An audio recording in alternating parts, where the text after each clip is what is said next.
Hello, everybody. Welcome back. This is Incubate This and the Raika Show in podcast partnership.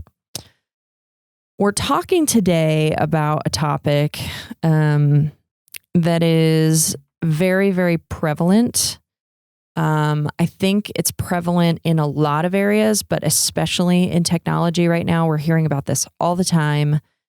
And you know, we've written some articles. We've been interviewed by publications around town about this a little bit, but I kind of wanted us to talk about it. And what we're talking about is women in technology. And I'm going to read I'm going to go through some statistics that I found because I want to sort of set the stage for what are we really talking about in terms of the participation level of women in general in business versus in technology. Women who are going through college and studying, specifically technology. I mean, there's all this STEM and STEAM, which, now we have to take technology and math and add art into it because artists feel like they're being left out. The reason I wanted to talk about this is I actually am interested in a candid view from a company that does everything that I think people are looking for in this area. We're a female-led. I'm the CEO of the company. Obviously, I'm a woman.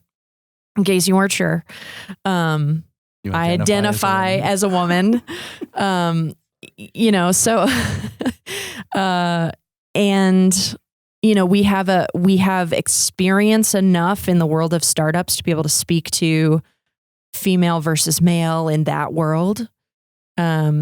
And I'm just really curious because there's a lot of rhetoric around this topic. A lot of it seems to be somewhat politically motivated, which instantly makes me want to be on the offensive about it, or the defensive. I don't know which would be the right thing in that case. But I'm really interested in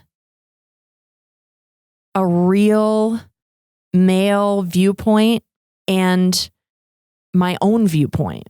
It's like sometimes I'm not sure, am I playing the game because I know that I should and because I know that women who aspire to what I have built in my life want that from me? Or am I doing it because it's what I really think and it's how I really feel? And I'm actually really interested in digging into this. So fair warning, this could get a little bit controversial. But I think it's reasonable to have honest conversations about things that are out in the world so that we can take a stance. We can say, this is how we feel about this and this is our viewpoint for better or worse, for right or wrong. I think that can be useful. So for richer, for poorer. For richer, for poorer, till death do us part. That's exactly right. That's what's so funny. So I'm totally going to digress for like 2.5 seconds. I am engaged. The only reason I'm engaged, it's not because I actually care about getting married. It's not something I've ever aspired to, but my fiance loves me very much, wants me for the rest of his life. I want him for the rest of my life. And he was really sick of everybody asking him. And he was really sick of guys hitting on me because I wasn't wearing the ring. So he bought the ring. He proposed. He said, if you don't want to get married, that's great. If you do, I will. It's totally up to you, whatever you want, which is like so incredibly generous. He's such a wonderful man. But why won't a man do that for me? I know. Why won't a man do that for you? So the other day, somebody was asking me, oh, when are you guys getting married? And I was like, I am more married to my business partners than I will ever be married to David because I actually have contracts signed with them. So in case you're wondering, that's the deal. All right. So I'm going to start with a few statistics about women in the workforce, women in technology, and then some like college study area stats. So in 2018, the percentage of women who held professional occupations in general in the United States was 57%. So 57% of professional occupations in the United States held by women in 2018 was 57%. So they were a little bit more than half of the workforce. Professional occupations in computing held by women in 2008, 26%, less than half, 31% less.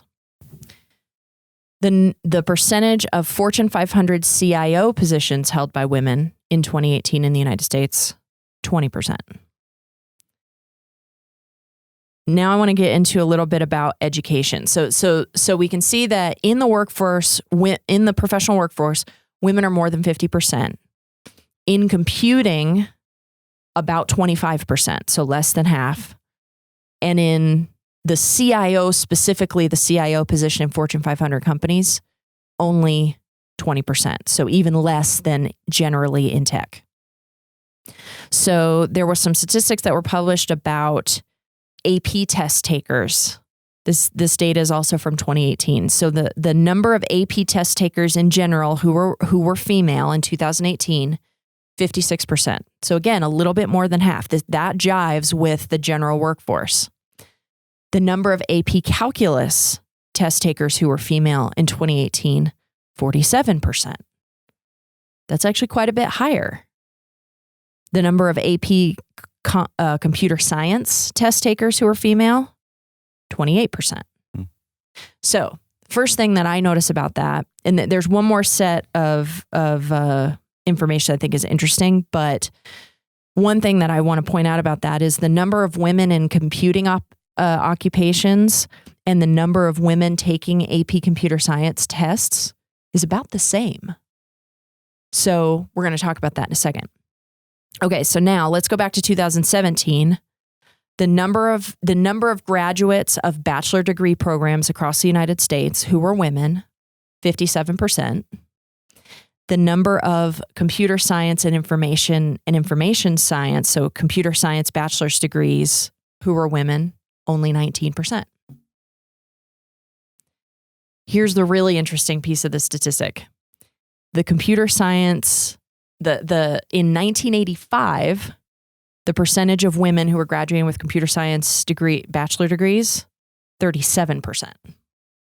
So in 30 some years, almost 35 years, it has cut in half. The reason that I find it interesting that the number of computer science test takers and the percentage of women in the computing workforce, they're about the same. What that tells me is to the level that we're getting young women engaged in computer science, information science, technology early, they are employed and employable, right? Mm-hmm. I mean, that's what that says to me. So to say that there is a skew of there's all these women who are trained in computer science who aren't working, I think that's not accurate. Because I've heard that, like, oh, women can't get jobs, women can't. And I'm sorry, that's not my experience. My experience is that I started when I was 15. I started working for someone else the first time when I was 19. I have never felt like there was a glass ceiling for me. So I struggle with when people are like, oh, there's this glass ceiling and women can't, Now, this statistic that only 20% of Fortune 500 CIOs are women makes me think maybe there is something there. My perspective on that as a woman, I'll just speak first. That way I can kind of like open it up so you guys can jump in. My perspective on that as a woman is my experience having been in hiring positions of, hiring. I was in the position of hiring other people for work, for open positions that I had. Women were far less likely to submit their resumes. The women that did submit their resumes were far less likely to talk up their accomplishments than men. And women are far less likely to see their accomplishments as something that they are responsible for. They mostly they attribute it to their teams and they attribute it to external factors much more than saying, I had a part in that too. So if you're a CEO who's in charge of hiring a CIO or any C-level in a company, and you're looking for someone who's going to get out there and do the work and present a face, which one are you going to go with? Are you going to go with the person who downplays themselves how I see that, how I always saw that was, well, you're going to downplay the importance of your role on the team. You're going to downplay the company when viewed publicly, which in a C-suite role, you are absolutely a public figure. So I'm going to go with the person who presents themselves the best because I know I can train for the rest. So I don't know. What do you guys think? What are your first thoughts about this? Because I don't want this to just be Cynthia ranting about women aren't doing it for themselves. Well, I think you highlighted that that nobody knows there's a lot of confusion here. Why aren't more women? They seem to be, a lot of them, probably less than men, are going into college to get educated about this, but then they're changing at some point. Mm. Why is that? Is it something they're not? I mean, that's specifically, they're not. They're educating themselves and they're going out and getting jobs at the same rate that they're educating themselves. So nothing changes in that process. Yeah. But in tech, are they going out and getting jobs in tech? We just said the same. I misunderstood. Pretty much the same percentage of people who were studying I want to get education in computer science are the same percentage of women that are in computer fields. Okay. Yeah. So that means that they're not getting shut down there. In my experience, their priorities are different than men when they're in the workplace, and that men are more focused on advancement in the corporate world. And I attribute that just to cultural norms, and I could be completely wrong. These are just all my opinions, but my experience with males and females in the workplace is that the men were much more assertive, aggressive, trying to get ahead in general. Yeah. Not everyone. There were women that were very focused on, but yeah, like me. In general, many of the women had family priorities, and I don't want to be like, she's a woman, she's got kids, she's got this, so we can't do that. It was just that her individual focus was different. I want to do my job really well, and I want to be a great team player, and then I want to go home and do my job really well and be a great mom with my family. Yeah. And most of the men did not have that balance. Yeah. They were 85% work advancement, work performance, be a star, show off my chops. Yeah. Yeah, it's a really interesting point that you make. And this is one that I absolutely agree with what you just said. And I get a lot of flack from other women about it. There's this movement that women think, I don't know if this came from women. I don't know if this is like an overreaction to the 50s housewife. Like, I don't know.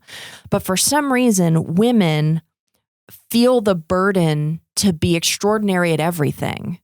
So we don't get to make a choice. So I want to be very, very clear about this. I made a choice very early on. I didn't want children. I do have 2 stepchildren. They are not with us throughout the school year on a regular basis. We make time to visit them and they come to visit us. So it's not a full-time job that I choose between, David's kids and my job. I made a choice early on that what I wanted to do with my life was work, was build companies, was do this. And I have done it with that. I'm gonna call it masculine because obviously some women have it, some men have it. There's that masculine energy of hyper focus and do that to almost at the expense of just about everything else. And for some reason, most women feel that they either can't make that choice or they don't want to. So now they have to become 100% in everything. Mm. But you don't have 100% to give here and 100% to give here and 100% to give there. You do have to make choices and you do have to prioritize how you spend your time. So you get a lot of flack for that Oh stance? my gosh. Every time I say this in a group of women who are not, let me say it this way.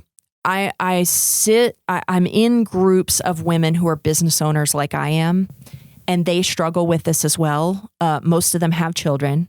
And they love their children and they do try and prioritize their children as much as they possibly can, but they get that having a successful business means you do actually have to choose sometimes. Mm-hmm. And 9 times out of 10, they ask their husbands to make the choice for the children so that they can focus on their businesses. And those women totally get it because they're making the choice.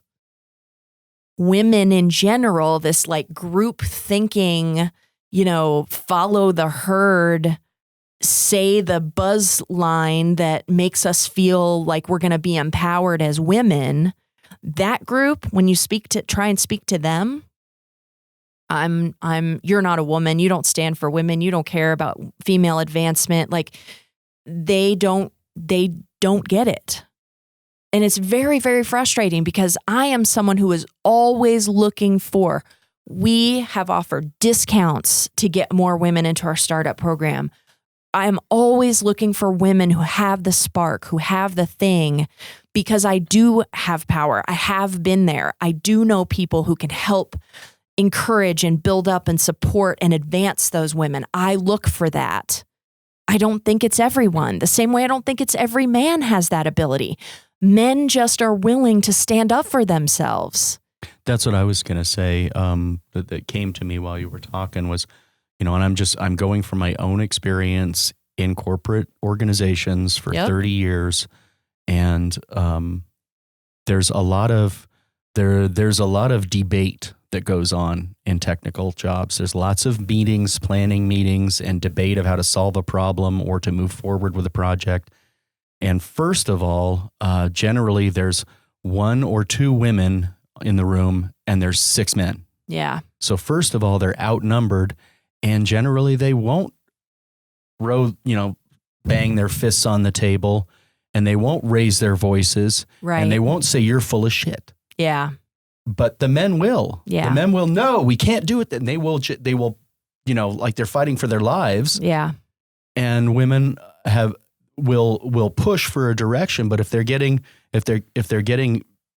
beat up on or tag teamed or the majority is against them, then fine. And we'll just do the team thing. I think what that points to, it's the same kind of thing of unity and trying to make unity. Women are definitely better at this is why women are better in management positions. If you look at women CEO led companies, they generally tend to hit their sales targets and blow past their sales targets way more. They generally have higher levels of customer satisfaction, employee engagement, because we are better at that. That's why we're so great at making the family a family. That's why we focus on it, because we're really good at it. And maybe that's what that is in those team environments is, I want to make this a successful family. I agree with you, but I think there's another piece that you kind of pointed out. And so I want to talk about it a little bit, which is, and this is something where I do agree with the herd. When a woman does the get upset, get loud, get heated, get passionate thing, we're viewed a different way. Mm-hmm. When a man does that, he's passionate and oh my gosh, he cares so much. When a woman does that, she's hormonal. And that goes to those cultural stereotypes. Yes. And I wonder how much how much did the stereotype come from reality, and how much does the stereotype give us reality? Yeah. And by the way, disclaimer, I identify as a troll today, so my opinion on it's not just today. Just today. Yeah, the problem with this whole conversation, I think, not the one we're having, but just the larger conversation, is there are pieces of it that are definitely a struggle for women to overcome. I have struggled with that. I'm a very passionate person. You guys know, you've worked with me a very long time. There are times where I get passionate about things. There are times where I get pissed about stuff. I remember certain projects. Yeah. You were right. I was totally in agreement. But the problem is, and I generally, early in my career, it was not this way, but generally now I'm pretty adult about it. I could recognize when I've stepped over a line, not always right away in the moment, but I can usually come back and apologize and say, here's what I was trying to communicate. And I'm sorry that I did it in a way that wasn't effective, or I made people feel bad, or whatever it was. Like, I'm pretty good about that. There are still things that are like blind spots for me. I recognize that. But so there are so many pieces of this conversation that are getting collapsed in on each other. women are always seen as hormonal if they get passionate, but women also aren't as aggressive and as intentional and as like motivated to move forward as men are. You know, so those two things are both true, but they get collapsed into this thing, and it becomes this like general women are being held down and women are being, you know, and I think they've got a narrower path to navigate. Men have a lot more room to screw up in that path because there is a particular stereotype, and women are aware of that particular stereotype, that if I'm too aggressive, too assertive, I'm viewed as that. Yeah. So I think they're navigating a finer path to make it. Yeah. Whereas a man can, you know, he can come off like a total jackass in the meeting, and they'll let that go after a few hours. Yeah. So no big deal. But oh God, did you see how Cynthia acted in that meeting? I know. What a bitch. Yeah. And that'll go on for a while. Yeah. And so I think you're right. So you've already got a narrower trail to stay on, or you'll fall off the trail much more easily than a man will. Yeah. And I think you're right. I think there's the cultural stereotype, or I'm calling it cultural norms, just because it's what we're used to, where it came from, or I'm not even going to try and guess, but we do have a harder path to walk for a while.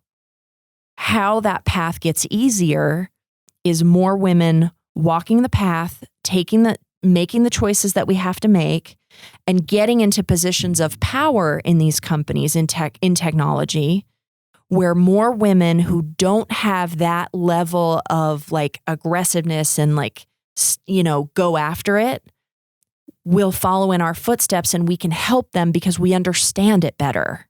Now, this makes me think though that it shows just what we're talking about is that there is so much more to this business than being good at the technical stuff. Yes. Because there's, you know, we think about Grace Hopper, some of the first programmers. Yeah. Some were women. And so there's nothing that says a woman's not geeky like I am. The first computers were people, and they were overwhelmingly women. Women. Yeah. That's what you called a computer, was a person who computed things, and they were women. Yeah. And you know, most of our conversations about that interaction, that the social pecking orders in the workplace, why is that even relevant, really? Yeah. Because if you're a great craftsperson at what you do, that's what I want you for. That's what the team should want you for. That's what the group should want you for. Does this point to women who are into tech might want to look at being freelancers more? You know, that it would just suit so they don't have to worry about the crap that's going to go along with it, where they could just want to focus on the work. Yeah. I don't know. I wouldn't. I'd like to see I think, and that's what we're kind of talking about. Underlying what we're talking about is that we'd like for the norms to change, in that people are gender blind. In terms of this particular industry. Yeah. Yeah. Could it be? I mean, you think of all the stereotypes of the nerd, right? The neck beard, the South Park guy, the sloth, you know, ranging all the way, ranging all the way to the programmer. You know, these are not pleasant stereotypes, but they're also not inaccurate. Right. Right. And is there an element of that? There are a lot of women out there that get into this field and go, I just don't want to work with these people. And I can't say I blame them, because a lot of them I don't want to work with either, especially the programmers. Yeah. Or are they worried about being stereotyped as a nerd, and that's not feminine? It puts you off in the, you know, in a different world kind of. Maybe, but I feel like that stigma is going away. I've always worn the badge of geek or nerd like a badge of honor. Yeah, like, but I'm wondering how. But I don't know. It's a good point. It's a very good question. Yeah, it's a very good question. It's because I don't want to be seen as a nerd, because I don't want to hang out with those programmer guys, and I don't want to. And but like you said, neither do I. Yeah. Yeah. And you know, I think about the technology world too. You know, the things we complain about, where every week there's a new way to do something, and a new package that you're supposed to use, and some new library you're supposed to use, and let's catch on with LAMP and MAMP and ZAMP and Jamstack, and you know, all. I almost see that as a male thing. Ooh, look, I came up with something better than you. Yeah, it is. I came up with the best thing now. Yeah. And I guess I just don't see women going, look at me. No, you don't. You really don't. And I feel like it's men's fault that this industry is going off in a million directions, most of which are dead ends. And they're so into it. So I know that I know my experience of women that I've worked with in technology has been almost exactly what you just said. They don't self-promote. They don't view themselves as having made accomplishments. You know, they're not trying to dogpile to get to the top of the pile, right? They're not trying to climb ladders, really. I mean, very, very few women in tech have I ever seen have the same kind of attitude as me, which is why for a long time I felt like I'm just like, what is wrong with me, right? What has been, I mean, you've both worked with women who are not me in technology, right? You're the only one. First one ever. What has been your experience, and like positive and negative, both from a technical side, but also from like coexisting with women and working with them in the workplace? Like, what's been your experience? I can only honestly think of one negative experience. Really? In the entire, you know, I mean, I've worked with some amazing, I mean, two of the best programmers I know. You're one of them, right? I'm working with you. The other one, you know, she's somewhat well known, Bethany McKinney Blount. Sorry, B, if I just munged your last name, but she's fairly well known, you know, and she's really good. Yeah. So, I've always wondered that. I've always wondered, why aren't there more women? But at the same time, I guess I've been fortunate. I've worked in companies with other guys who, on the whole, aren't the programmers and aren't the, you know, they're not, at least they're not treating women in a way that, I didn't see them treating women in a way that they shouldn't be, you know, the sexism and the, you know, the sexual assault and that sort of thing. Yeah. Thankfully I think I've gotten lucky there, but otherwise I've always been curious why there weren't more women, because the ones that I worked with were so good. Yeah. I mean, almost all of it. That's a process. Sort of sounds like a natural selection. The ones who were good because they were driven about it, they did the things necessary to stay in the business and to move to a point where you got to know them. Yeah. Where you were working with them, and the ones who weren't had fallen by the wayside already. In other words, it's the black swan concept. The reason it's there is because of lots and lots of reasons. Yeah. It's almost, I think what you're saying is, if you're someone who's okay at programming, it's not worth tolerating everything else to get to a point where if you're not self-promoting and you're not going to do those other things, then you might just get, I'm losing interest in this. Yeah. I have a really interesting thing that came to me. It was about 5 years ago, and the product owner in a planning meeting said, I want to change this interface. And suddenly these 4 or 5 other guys in the room are discussing what we could do, how we could do it, how we could make this work. And there was a woman on the team who did all of the CSS and layout of things. And it wasn't, you know, I will point out that doesn't just mean how it looks. Mm-hmm. CSS affects functionality quite a bit. When you talk about things being hidden and sliding out and showing, that's all controlled by CSS now, not JavaScript. And she was sitting there, and I'm listening to these guys debate about, well, we should do this and we could make it do that. And I just stopped them and I said, excuse me, Megan's here, and Megan has many more years of experience doing this than any of you do. Yeah. Why are you deciding how we should do this? And she just wasn't getting involved in the conversation, but it was, she just saw that these guys she didn't have a chance to even enter the conversation without being shut down. Yeah. So I stopped them, and I was mad about it. I'm like, who the heck do you think? Yeah. She knows way more about this than you do. Yeah. So why aren't you just shut up and say, Megan, what do you think we should do here? Yeah. Why aren't you looking at the expert in the room? And I felt kind of weird about it. And afterwards, I felt, you know, like maybe she didn't want me to do that because it brings attention. But she came to me and thanked me. She said, God, those idiots, you know, they just automatically assume they need to solve this problem when there's a specialist sitting there at the table, but they didn't even look to her and say, what do you think, Megan? Yeah. And she was the one who did all that kind of stuff. And and I'm just like, I don't like your work already anyways. You're deciding how this is going to just, hand that to the person who does that. Yeah. Who can do that really well. And I guess it really bothered me that these guys took that over when I could, I was looking up at the screen at what he wanted to do. And I'm thinking, that was my first thing was like, what do you think, Megan? Yeah. And they're going off on how they want to do it. It just made me really mad about it. Yeah. So maybe there's actually two sides to this, and I don't know how I feel yet. I definitely, from the beginning, I've always said, if you're a woman and you want to succeed and you want to grow and you want to advance yourself in technology, in the technology field, you have to go after it.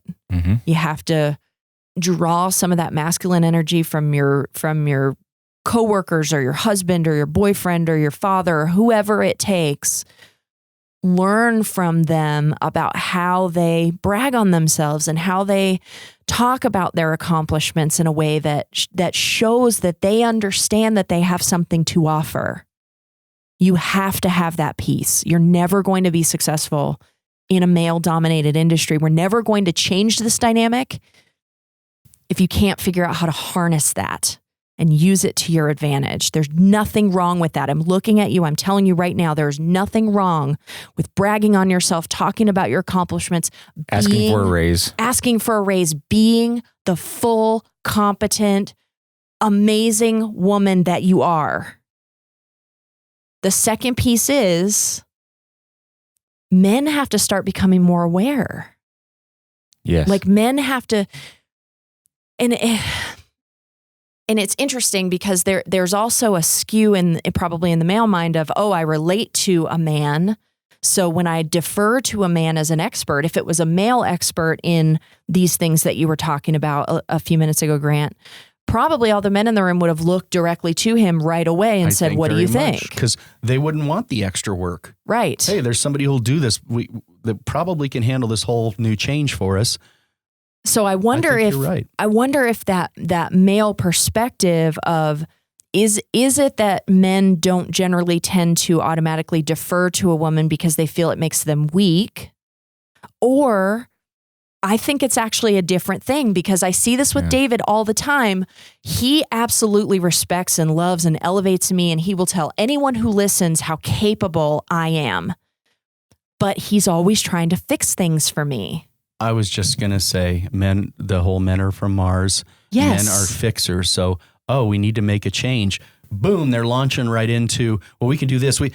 Action, yes. do. Yes. And maybe a woman's mental perspective is more, let me think about this a little. Let me get to know this problem. Yeah. Let me get in with this a little bit before I know what's the best thing before I think I know what's the best thing to do. And we just want to do something. Exactly. And do they, because of whatever subconscious or subliminal or cultural or whatever thing, are they, that sense that there's a woman here, I need to fix this so that she doesn't have to, like protecting and guarding, and because men do that all the time.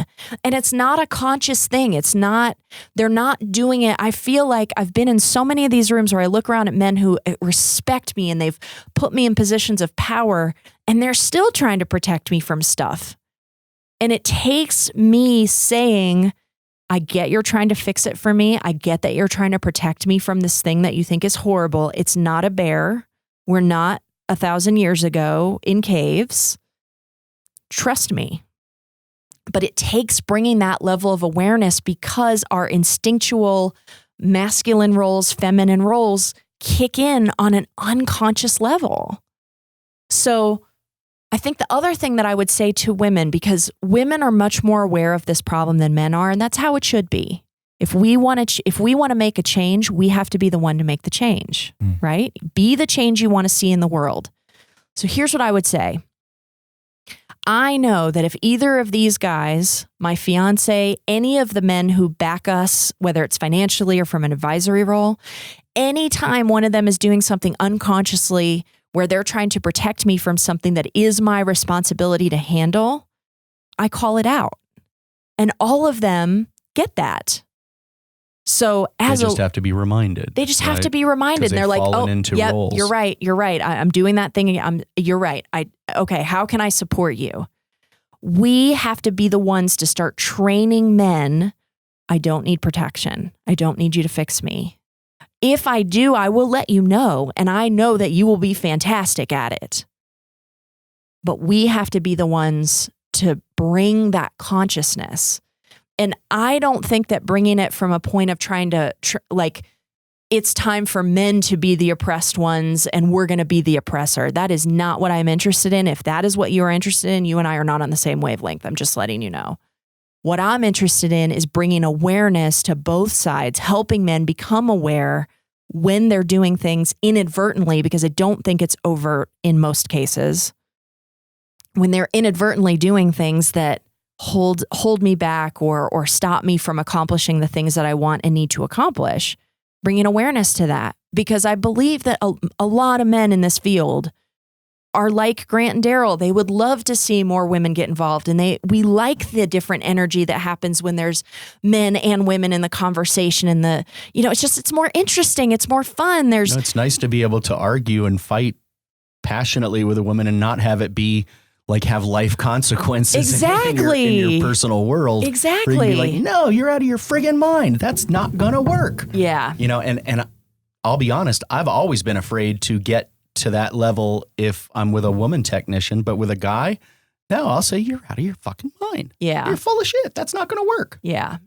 Yeah. And I'm afraid to say that to, I would have to really know that person to where I know that that's safe area. And that also is something to speak of, is that we sometimes don't know what's safe in a work environment, in a professional environment, for how we, because with a guy, we will swear, we will. And, but like, I don't know if so there is some of that of like, I don't know where the boundaries are. So I don't want to go too far off the center. And that's exactly what I'm saying is, as women wanting to see a change, you can come in and say, we have to come in at me. If you disagree with me, and you think I'm crazy, tell me. Exactly. You walk into the room and you say, I am one of you. I want to be treated like one of you. I want to be part of the team. And if something happens that makes me uncomfortable, I will be responsible as an adult to come to you and talk about it. And if we can't work it out, then I will go talk to my boss. But everything isn't a lawsuit or harassment suit waiting to happen. Mm-hmm. It can't be that way. We have to recognize that there is something there is that narrower path that we walk.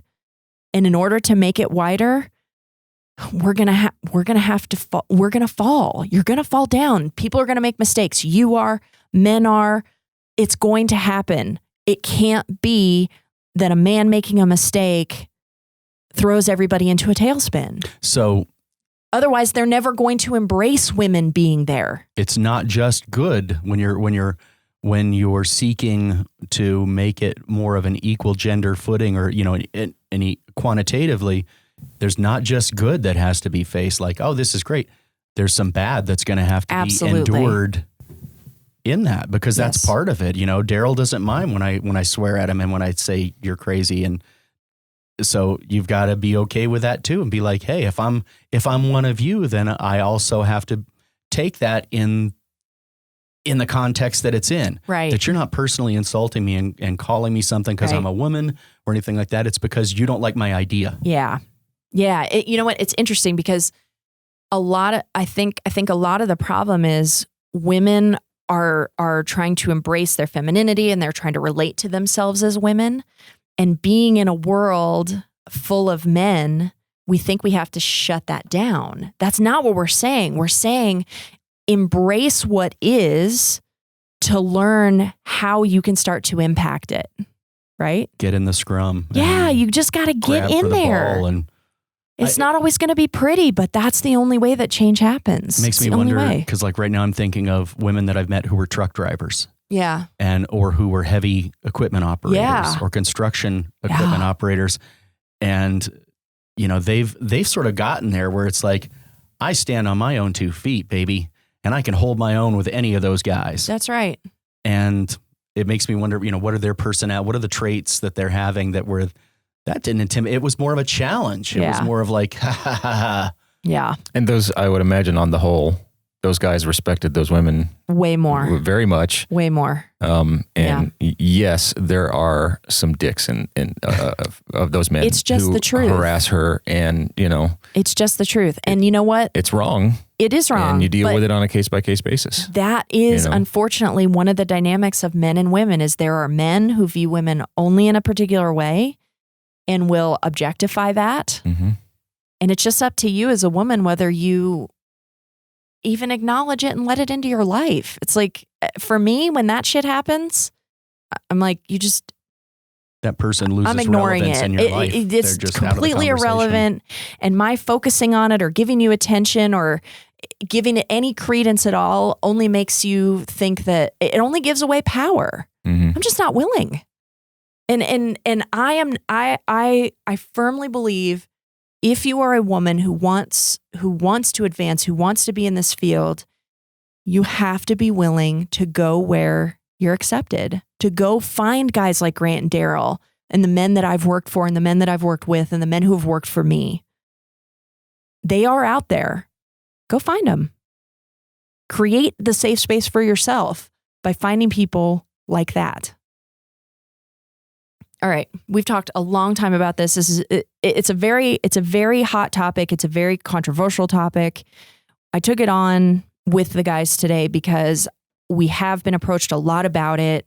Sometimes I find myself saying, "Okay, I'm going to this event or I'm speaking, about this topic," and I'm just going to say it. There are times when it's to my advantage for our company to go with the flow and recognize that there's a problem here.